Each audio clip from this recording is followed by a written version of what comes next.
Imagine walking through a massive, sprawling strip mall at 3 in the morning. The fluorescent lights buzz over acres of empty linoleum, and the silence is so heavy it rings in your ears. For the newest overnight security guard, this crushing isolation was simply the job description. Night after night, he paced the vacant corridors with absolutely nothing to do, fighting off a suffocating boredom. To pass the time, he started studying the surveillance grid. Every security system has physical limits. When a camera is mounted to a stone wall, the surrounding architecture blocks the lens, leaving dark, unmonitored zones known as blind spots. Eventually, his endless boredom curdled into opportunism. He realized he could use these hidden pockets of space to slip designer clothes and shoes into his bag with absolutely zero risk of being caught on tape. He was focused entirely on outsmarting the cameras above, totally unaware of the geography below.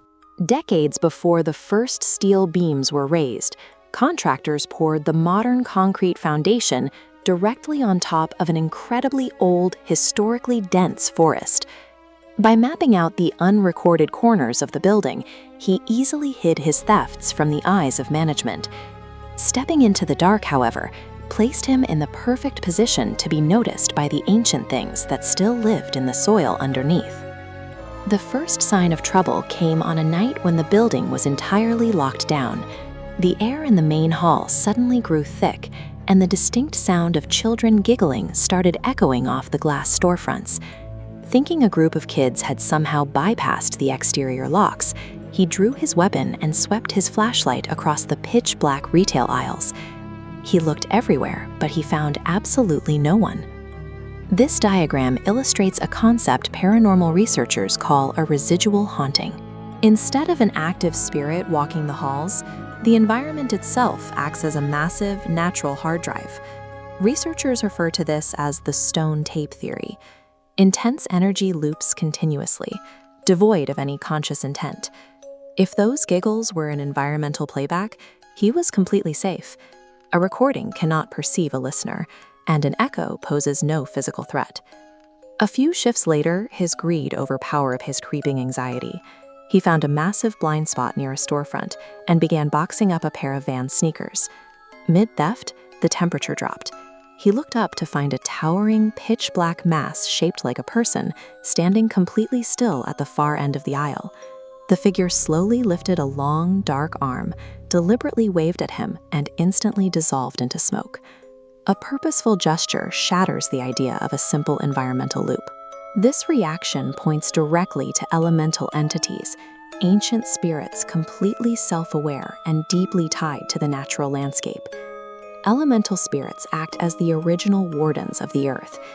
To a territorial spirit, a petty property crime becomes a moral rot, a localized infection happening right on top of their sacred ground. That single, deliberate wave carried a terrifying message. The land beneath the concrete was awake. It was monitoring his actions in the dark, and it was choosing to engage.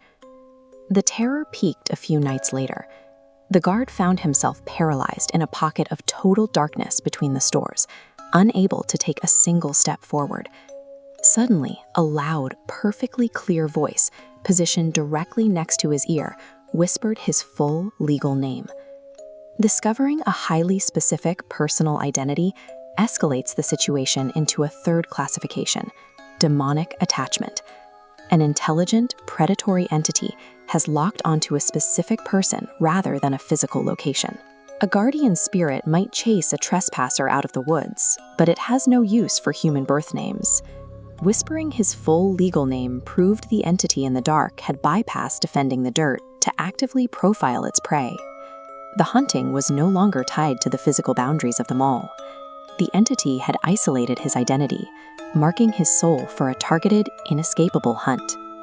Absolutely terrified, the guard abandoned his post, sprinted across the massive complex, and locked himself inside the safety of the security office. When he reviewed the tapes the next morning, he found a shocking reality. The cameras only recorded a man running wildly down the halls, violently swinging his flashlight at thin air. The surveillance grid captured zero corroborating evidence. There was no towering shadow figure in the aisle, no auditory record of a child's laugh, and no voice whispering his name. He quit his job the very next day.